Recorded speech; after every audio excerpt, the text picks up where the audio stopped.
Okay, so let me ask you a question. Have you ever driven past Adlai Stevenson High School in Lincolnshire? And if you live in this part of Lake County, you have. But did you ever take a look at that sculpture out front and think, that's interesting. Where did that come from? Maybe you slowed down for a second. Maybe you just drove past it for the 100th time and you never really thought about it. Well, today we're going to talk about it because the sculpture isn't just some nice piece of metal that the school district bought from a catalog. It's actually a significant work of art by one of the most important American sculptors of the entire 20th century, a Chicago native, actually. And the story of how it ended up in Lincolnshire, Illinois, in front of a high school is actually pretty fascinating. So let's get into it. The piece is called Quest for Peace. It's a stainless steel abstract sculpture installed in 2006, displayed prominently outdoors at Adlai E. Stevenson High School in Lincolnshire. If you've seen it, you know what I'm talking about. It has that soaring organic quality, metal that almost looks alive, like it's growing upward, reaching towards something. It doesn't look like anything specific, and yet somehow it feels like something. The quality, the ability to be simultaneously abstract and deeply expressive is a signature characteristic of the artist who made it. The artist, his name is Richard Hunt, and if you don't know that name, allow me to fix that right now. Richard Howard Hunt was born September 12, 1935, and passed away December 16, 2023. In the second half of the 20th century, he became the foremost African-American abstract sculptor and artist of public sculpture. A Chicago native, Hunt studied at the School of the Art Institute of Chicago in the 1950s. Chicago native, that's important. Hunt grew up on the south side of Chicago, first in Woodlawn and then in Englewood. His father was a barber and his mother was a librarian. He was a South Side kid who fell in love with art through free public museums and classes at the Art Institute. And he would go on to become one of the most prolific public sculptors in the history of the U.S. Let that sink in for a second. Not just the most prolific Black sculptor, not just the most prolific Chicago sculptor, the most prolific public sculptor in American history, period. Hunt created over 160 public sculpture commissions, more than any other sculptor, in prominent locations in 23 states across the United States, with a career spanning 7 decades. Hunt held over 170 solo exhibitions and is represented in more than 125 public museums across the world, 160 public commissions. To put that in perspective, most acclaimed public sculptors have a handful, maybe a dozen if they're extraordinarily prolific. Richard Hunt had over 160, and he did it all from Chicago. Now, here's what I love about Richard Hunt's origin story. He didn't come from money. He didn't have access to fancy materials or a fancy studio. Inspired in part by Spanish sculptor Julio Gonzalez, Hunt decided to solely become a metal sculptor, teaching himself to solder and later weld the discarded metal that he scavenged from local scrapyards in Chicago.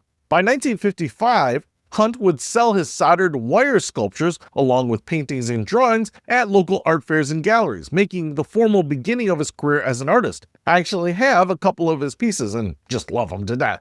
He was literally pulling metal out of junkyards and turning it into art. And not just any art, art that ended up in the Museum of Modern Art in New York while he was still a student. By graduation, Hunt had been awarded the prestigious Logan and Palmer prizes. He scavenged car parts, old pipe, and other scrap metal from Chicago streets and junkyards, using a torch like a paintbrush in his direct metal welding technique to create work marked by a sense of transformation or motion.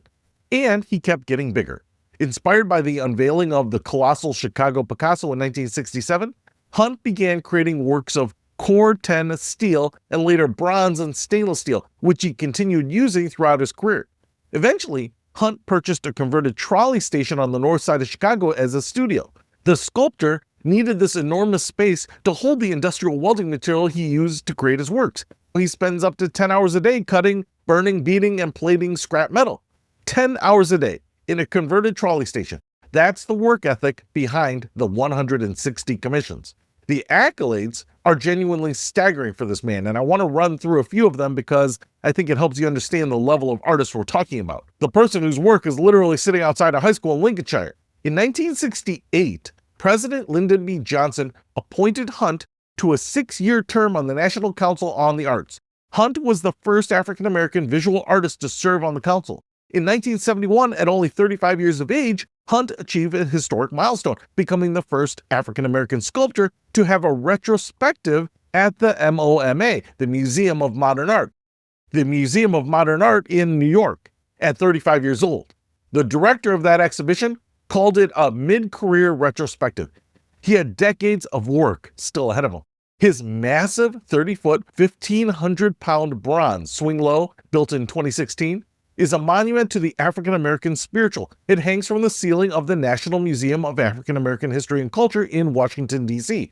Barack Obama commissioned Richard Hunt as the first artist to create a work, Bookbird, in 2023 for the Obama Presidential Center.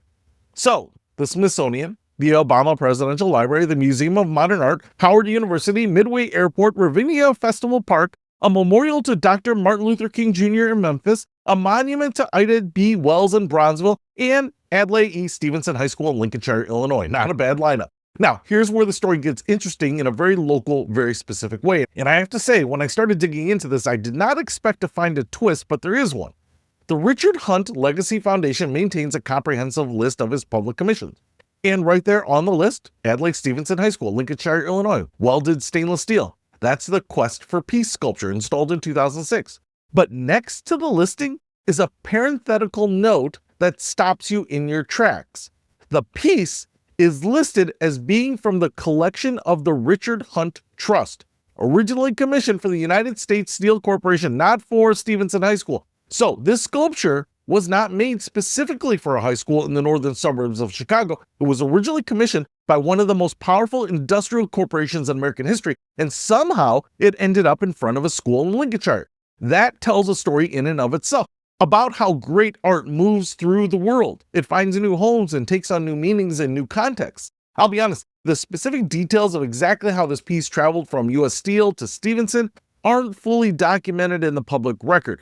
But what we know is that the school acquired a genuine Richard Hunt work and commissioned him directly in connection with its installation in 2006. Given Hunt's process, he was deeply intentional about every placement of every piece. It's not a stretch to say that Quest for Peace found exactly the right home at a school named for one of the great American statesmen of the 20th century. Think about the name of the sculpture for a second, Quest for Peace, and think about who Adlai Stevenson was. The school was named for Adlai E. Stevenson II, a former Illinois governor, two-time presidential candidate, and the United States ambassador to the United Nations. Stevenson was the man who stood at the United Nations podium in October 1962 during the Cuban Missile Crisis, arguably the most dangerous 2 weeks in human history, and confronted the Soviet ambassador with photographic evidence of nuclear missile sites in Cuba. He was a diplomat, a statesman, a man whose entire career was defined by the pursuit of peace through words, reason, and international cooperation. So a sculpture called Quest for Peace, made of gleaming stainless steel, soaring and abstract, reaching upward, installed in front of a school bearing that man's name, that's not a coincidence. That's a commission that makes complete sense. And it's the kind of layered meaning that great public art always carries. You don't have to know any of this to appreciate the sculpture. But when you know it, every time you drive past it, it means something more. And by the way, the fact that Stevenson has a Richard Hunt sculpture out in front of it is not a fluke. It fits perfectly with who the school is. The Fine Arts Division at Stevenson High School has a long tradition of excellence and has been recognized for its high standards and amazing accomplishments at a regional, state, and national level. The division is regarded as one of the most exemplary high school arts programs in the country. In 2010, Stevenson was named one of 5 schools in the country to receive the John F. Kennedy Center for the Performing Arts National Schools of Distinction in Arts Education Award. The school also has a large permanent art collection, including a birch wall sculpture known as the Recognition Wall near the Glass Commons and a 1,200-seat performing arts center. This is not a school where art is an afterthought. Art is embedded in the DNA of this place. Stevenson serves all or parts of 16 communities across a 42-square-mile district, including Lincolnshire, Long Grove, Hawthorne Woods, Killdeer, Mundelein, Vernon Hills, Lake Zurich, and many others. Thousands of Lake County students have walked past that Richard Hunt sculpture every single day without necessarily knowing they were walking past a work by one of America's greatest artists. And I think that's kind of beautiful, actually, because art doesn't always announce itself. Sometimes it just stands there. Sometimes it just gleams in the sunlight, waiting for you to look up at it.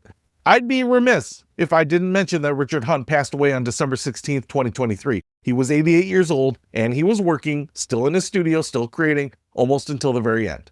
At 88, Hunt was still working intensely, moving with a walker around his large studio when a curator visited him in May 2023 to plan what would become one of his final exhibitions. He was fully engaged and enthusiastic. That's the life of a man who never stopped. His legacy is being actively preserved. The Richard Hunt Legacy Foundation has partnered with the Getty Research Institute in a comprehensive effort to inventory, document, and digitize Hunt's extensive body of work, including thousands of studio works, sculpture, and works on paper, more than 160 public commissions, and personal archives, including an extensive repository of archival photographs. For a kid from Englewood who taught himself to weld out of scrap metal from Chicago junkyards, his trajectory took him from the South Side to the Getty Research Institute, from scrap metal to the Smithsonian, is one of the great American stories. And part of that story is standing outside a high school in Lincolnshire, Illinois, right now. So the next time you're driving past Stevenson, dropping off a kid, heading to work, stuck behind a school bus, take a second to look at that sculpture. It's called Quest for Peace. It's made of stainless steel welded together by the hands of a famous Chicago artist, Richard Hunt, the most prolific public sculptor in American history. A Chicagoan, a man who made art shaped by the civil rights movement, the Great Migration, the Emmett Till funeral he attended as a 19-year-old, and 70 years of relentless creative work. It was originally made for a steel corporation, and it ended up in front of a school named for a peacemaker. And it's been standing there quietly in Lake County, Illinois for nearly 20 years. You've probably driven past it 100 times. Now you know what it is. I'll see you later. Dreaming of Disney but worried about the cost? Meet Just the Essential Disney Hacks. This compact guide is your ticket to a magical vacation without the villainous price tag. Learn insider tips on saving money on everything from tickets to meals. Discover how to maximize fun while minimizing your expenses. Don't let budget fears keep you from creating unforgettable family memories. Get Just the Essential Disney Hacks today and start planning the Disney trip you've always wanted at a price you can afford.